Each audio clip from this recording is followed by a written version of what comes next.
Assalamualaikum warahmatullahi wabarakatuh. Apa kabar adik-adik mahasiswa sekalian? Alhamdulillah, kita bersyukur kepada Allah Subhanahu wa taala pada pertemuan kali ini melalui video pembelajaran yang Bapak sampaikan melalui video pembelajaran ini, yaitu mata kuliah Statistik Pendidikan.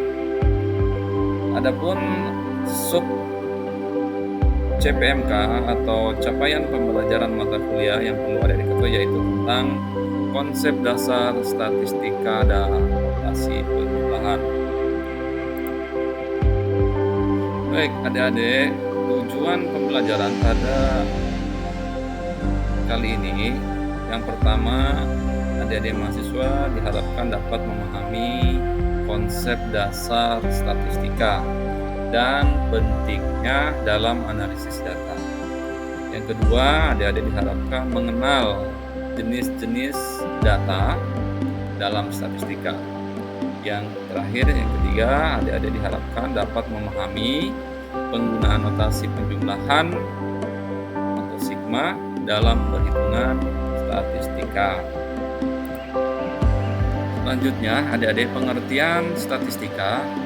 Yang pertama definisinya, statistika adalah ilmu yang mempelajari cara pengumpulan, analisis, interpretasi, dan penyajian data. Adapun manfaatnya, yaitu bisa menyederhanakan data yang kompleks. Yang kedua, mengambil keputusan berdasarkan data. Dan yang ketiga, memprediksi dan membuat estimasi. Lalu bidang penerapan yang bisa digunakan ilmu statistika di mana aja? Luas statistika, bidang statistika itu ada di sekalian. Yang pertama bisa di dunia pendidikan, bisa juga di ekonomi, di perekonomian, bisa juga di bidang kesehatan, bisa juga di sains dan lainnya.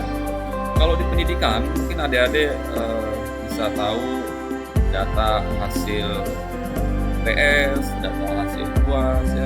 Kalau di tingkat perguruan tinggi, kalau di tingkat sekolah mungkin hasil belajar siswa ya. Atau mungkin data guru-gurunya, guru-guru yang mengajar dengan model-model pembelajaran tertentu dan sebagainya, itu bisa kita lihat melalui data yang kita ambil atau yang kita temukan di sebuah instansi atau di lembaga pendidikan. Begitu juga di ekonomi. Ya, kalau di ekonomi mungkin bisa melihat data kesejahteraan masyarakat, data tingkat kemiskinan, kesejahteraan tadi ya, ekonomi. Kalau di kesehatan mungkin di satu daerah tentang data penyakit malaria apakah sudah menurun atau belum. Mungkin yang sekarang lagi viral data tentang stunting, bagaimana penanganan stunting, apakah ada penurunan, ada peningkatan dan sebagainya. Banyak ya data-data yang bisa kita angkat di dalam kehidupan nyata kita. Ya adik-adik, di dalam statistika ada namanya data ya, dan data itu ada jenis-jenisnya. Jenis data dalam statistika yang pertama itu data kualitatif. Data kualitatif itu data apa? Data yang bersifat kategori, misalnya jenis kelamin ya, berarti ada jenis kelamin wanita, ada jenis kelamin pria, warna favorit atau warna kesukaan, misalnya ada warna merah, ada warna biru, ada warna kuning dan sebagainya. Yang berikut data kuantitatif itu data yang bersifat numerik, seperti data diskrit, nilai tertentu, misalnya jumlah siswa. Ya. Yang kedua data kontinu, itu rentang nilai tertentu, misalnya tinggi badan siswa, seperti itu adik-adik mahasiswa ya. Ya selanjutnya adik-adik ada data kualitatif atau data kategori. Definisi dari data kualitatif, data yang dinyatakan dalam bentuk kategori atau label, tidak melibatkan angka dalam arti matematika. Ciri-cirinya dari mahasiswa sekalian, pertama tidak memiliki nilai numerik, ya. Yang kedua tidak dapat dioperasikan secara matematika, misalnya dijumlahkan atau dikalikan, ya. Misalnya data, ya contoh ini ya, contoh jenis kelamin pria atau wanita. Yang kedua, warna favorit merah, biru, hijau. Berikut status pernikahan, apakah sudah nikah atau belum, ya, lajang, nikah atau cerai, seperti itu adik-adik mahasiswa sekalian.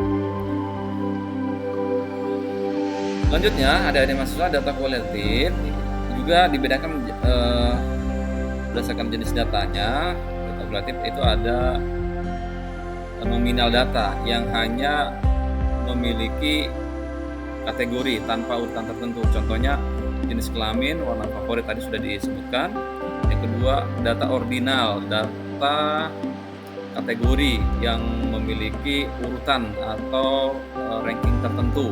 Contohnya tingkat puasan, ya, biasanya ada pilihannya sangat puas, puas, netral, ataupun mungkin tidak puas, seperti itu adik-adik mahasiswa sekalian, ya. Oke, baik adik-adik mahasiswa sekalian, tadi kita sudah bahas tentang data kualitatif. Yang lanjut langsung yang kedua, yaitu data kuantitatif atau data numerik, ya. Definisinya adik-adik mahasiswa kita sama-sama pahami, data yang dinyatakan dalam bentuk angka dan memungkinkan perhitungan matematis, ya. Ciri-cirinya adik-adik, yang pertama memiliki nilai numerik yang tepat dioperasikan secara matematika, ya. Yang kedua dapat dihitung, dibandingkan atau diukur. Contoh misalkan usia 20 tahun, usia 25 tahun, ya, usia seseorang itu. Ya, pendapatan,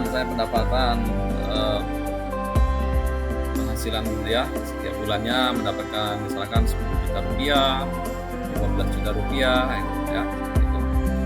Berikut jumlah siswa, mungkin dalam satu kelas ada 30 siswa, ada 40 siswa, ada 60 siswa, dan seterusnya. Oke, adik-adik mahasiswa, jenis data kuantitatif dibagi menjadi dua. Yang pertama data diskrit, yang kedua data kontinu. Data diskrit yaitu data yang memiliki nilai-nilai tertentu atau bilangan bulat dan tidak memiliki nilai antara. Misalnya jumlah siswa dalam kelas ada 20 siswa, atau kelas berikutnya ada 25 siswa, atau mungkin di kelas yang lainnya ada 30 siswa. Begitu juga kita lihat contoh yang lain, misalnya di parkiran. Ada mobil di parkiran 5 buah mobil, ada 10 mobil, ada 15 mobil. Nah, itu jelas hasil perhitungan, ya.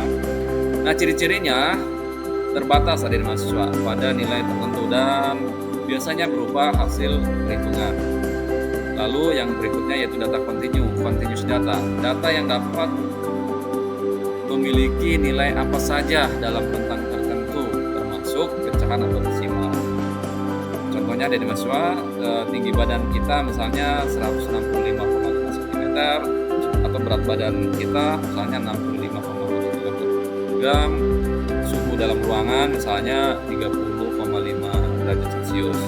Seperti itu, ya, adik-adik mahasiswa. Nah, ciri-cirinya adik-adik memiliki nilai dalam rentang tertentu dan dapat diukur dengan tingkat presisi tertentu. Nah, itu data kontinu. Oke, adik-adik. Baik, adik-adik, berdasarkan skala pengukuran, selain dibedakan sebagai kualitatif dan kuantitatif, data juga dapat diklasifikasikan menurut skala pengukuran yang digunakan. Ada skala nominal kategori, ini tanpa urutan, misalnya warna, jenis kelamin, seperti itu adik-adik mahasiswa. Yang kedua, skala ordinal kategori dengan urutan, tetapi tidak ada jarak tetap antara kategori, misalnya tingkat puasan, ya. Yang berikut skala interval data numerik dengan jarak yang konsisten antara nilai, tapi tanpa titik nol absolut, misalnya suhu dalam Celcius, seperti itu, ya. Yang berikut skala rasio data numerik dengan jarak konsisten dan memiliki titik nol absolut, misalnya berat badan, tinggi badan, atau jumlah produk yang terjual dalam penjualan ya. Seperti itu adik-adik mahasiswa sekalian. Adik-adik, yang terakhir yaitu notasi penjumlahan sigma. Jadi simbol sigma kalau adik-adik biasa kerja di Excel ini adalah lambang zoom, digunakan untuk menjumlahkan sejumlah nilai. Jadi bisa seperti ini, sigma I NI sama dengan 1, sedangkan XI sama dengan ini kalau dijumlahkan X1 tambah X2 tambah X3 seterusnya. Ini dijumlahkan di mana XI adalah elemen dan data ke I dan N adalah jumlah total elemen data.